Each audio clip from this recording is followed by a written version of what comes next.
Je vais vous lire un texte de Raphaël Zacharie de Isara, Sauver la France.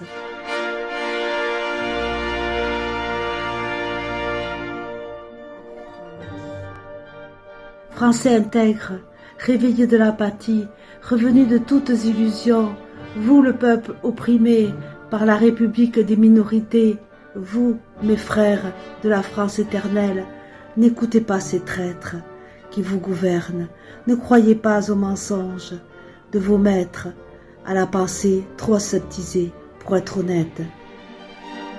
Ceux qui aujourd'hui prétendent vous montrer le chemin sont corrompus, tordus, délirants. Ces malades défendent une idéologie perverse. Leurs idées sont malsaines. Ils rêvent d'un monde contre nature, d'une humanité docile, aux valeurs inversées, au cerveau retourné. Ils sont infectés par des théories absurdes, criminelles, folles et abjectes.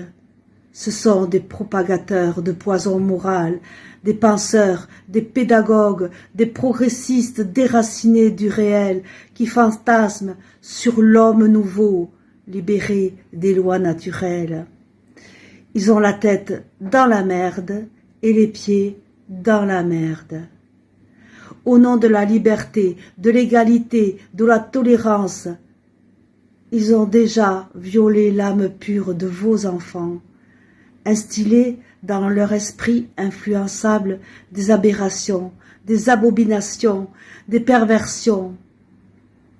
Ils veulent vous faire croire que vos fils sont en réalité vos filles, que vos filles sont des lesbiennes, que les races n'existent pas, que l'avortement est un bien, que la vertu est dérisoire et le vice essentiel, que l'eau peut se mélanger à l'huile, que les femmes, les noirs, les homosexuels, les délinquants, les clandestins sont des victimes des fachos, c'est-à-dire des gens comme vous et moi, sages, respectueux, droits et sensés, bien éduqués, attachés aux traditions, aux vérités intemporelles.